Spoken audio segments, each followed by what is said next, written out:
kita ingin menjadi negara maju, perlu investasi yang lebih banyak, maka di antaranya salah satu kontributornya adalah juga dari sisi fiskal yang cukup ekspansif. Dalam hal ini pemerintah perlu belanja yang lebih banyak. Ya, terutama tentu investasi. Maka disitulah kemudian kita masih berutang. Tapi kan itu bukan berarti tutup gali lubang tutup lubang. Ya kan?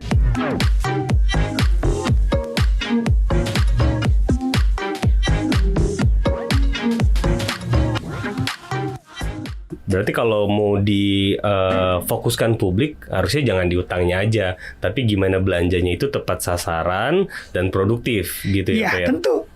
Karena kan belanja negara ya dibiayai dari penerimaan negara, baik pajak maupun penerimaan non pajak, kemudian sebagian dari utang pemerintah. Dan kita bisa melihat produktivitas penggunaan penerimaan negara dan utang pemerintah ini dari belanja negara. Belanja negara itu untuk apa sih? Ya, siapa beneficiaries-nya, siapa penerima manfaatnya. Pak, salah satu komponen di APBN itu kan termasuk juga pembayaran bunga utang ya Pak ya. Karena kalau kita ngutang ya harus dibayar gitu. Nah, banyak kekhawatiran sebelumnya kalau utang jatuh tempo kita untuk 3 tahun ke depan ini per tahunnya ada sekitar 800 triliun gitu. Rasanya cukup besar gitu dengan APBN 3.300 itu harus dibayarkan gitu. Nah, gimana Pak ini cara membayarnya gitu? Apakah kita cash bayar atau punya strategi apa Pak? Iya, jadi pada akhirnya utang itu kan kita bayar dengan pertumbuhan ekonomi. Makanya kita perlu tumbuh. Makanya kenapa aspirasi dari pemerintah sekarang juga menginginkan pertumbuhan yang lebih tinggi.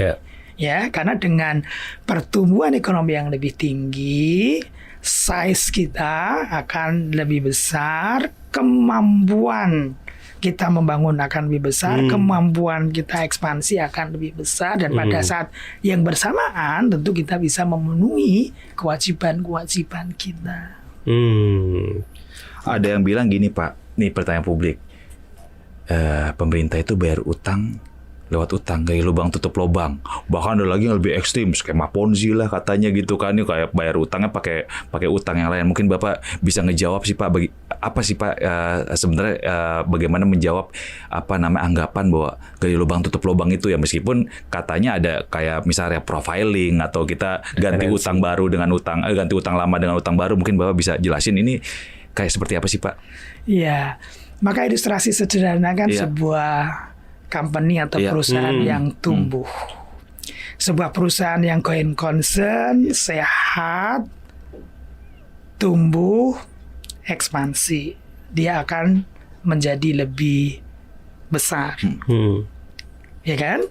Maka dia bisa memberdayakan sumber daya internal, bisa menggunakan external sources, equity, utang, sehingga dia akan menjadi lebih besar. Dia terus ekspansi, dia tumbuh, dia terus menjadi besar. Dengan ekspansi dia, pertumbuhan dia menjadi lebih besar, maka dia memiliki kemampuan memenuhi kewajiban-kewajibannya. Maka bukan berarti perusahaan yang besar semakin besar terus kemudian dia tidak berutang.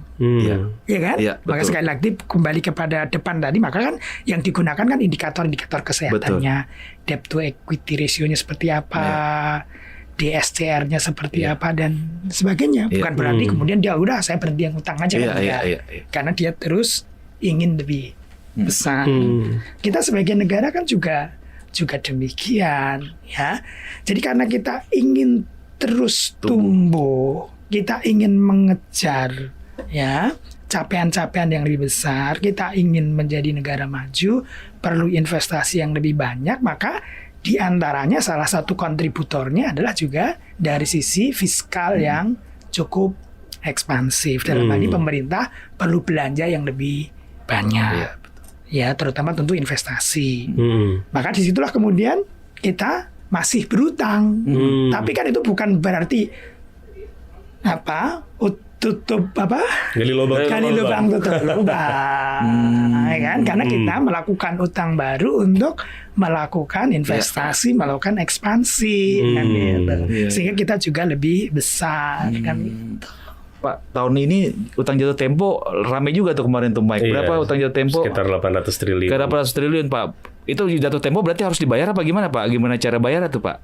Ya, makanya tadi ya kalau kita berbicara mengenai kita memenuhi kewajiban kita, Betul. ya kewajiban itu kan dalam bentuk pokok, Betul. pinjaman atau pokok utang dan bunga. Iya. Dibiayai dari mana? Ya dibiayai dari pertumbuhan kita.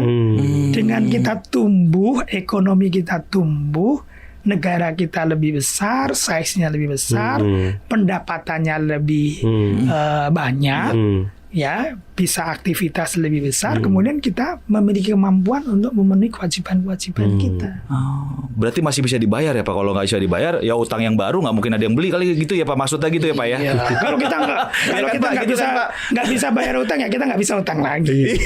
Tapi pernah nggak kita gagal bayar utang, Pak? Iya, historically kita tidak pernah gagal bayar utang. Pak, saya mau tanya nih soal gagal bayar nih. Kan kemarin itu banyak ada peringatan dari World Bank lah soal public bukan soal country debt itu yang makin besar gitu, terus ada persoalan Argentina. Itu sebenarnya apa sih Pak yang terjadi? Kenapa bisa begitu sih Pak? Kita lihat beberapa negara bahkan sampai nggak mampu bayar utang. Apa sih Pak yang benar terjadi itu Pak? Apakah tadi Bapak bilang soal disiplin fiskal, ugal-ugalan gitu kan, dia nggak bisa ngelihat kemampuan sama pendapatan sama kemampuan sama keinginan dia, itu kayak gimana sih Pak ceritanya Pak? Iya, exactly. Kalau kita cerita mengenai ini, kita juga bisa bercerita mengenai alhamdulillah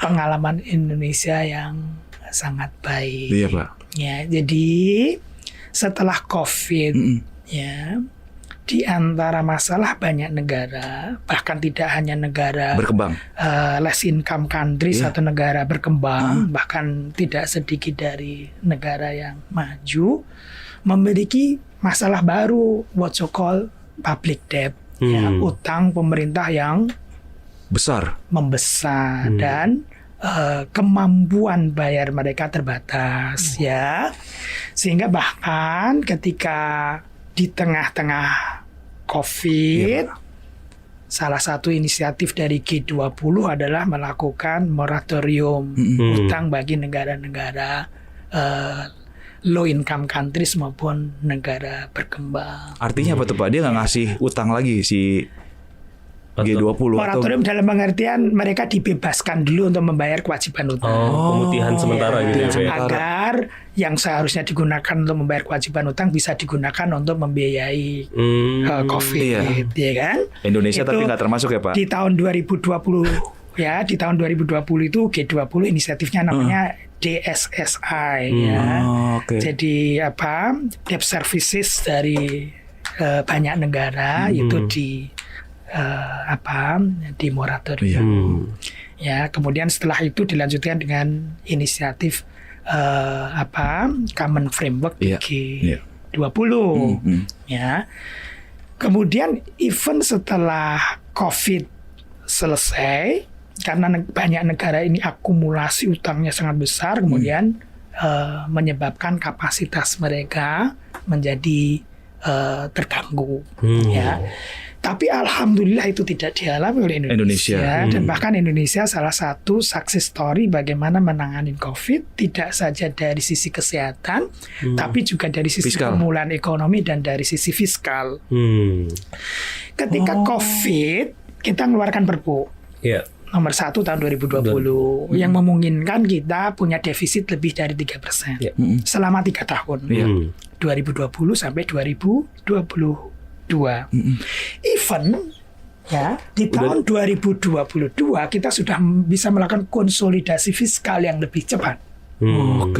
Di 2022 defisit kita realisasinya sudah 2,35%.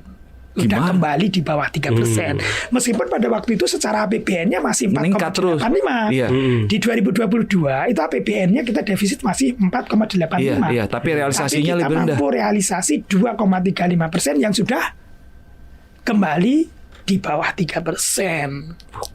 Itu Ya. Gimana caranya itu Pak? Bu Menkyu nggak tidur kali itu Pak? Jadi ini melototin angka-angka tiap hari kali ya Pak ya? Ya. Jadi ini sebenarnya Hebat sih. merupakan success story dari Indonesia dalam penanganan COVID. Ya, di 2020, 2021, 2022 kita dengan baik menangani COVID, baik dari sisi isu kesehatannya maupun dalam memberikan perlindungan kepada masyarakat. Iya. Ya, maka pada waktu itu program-program bantuan sosial, social security Masih tetap perlindungan terus sosial berjalan ya Pak ya? masih luar biasa. Demikian juga program pemulihan ekonomi untuk memastikan dunia usaha kita Iya. kembali Bergerak. bergerak.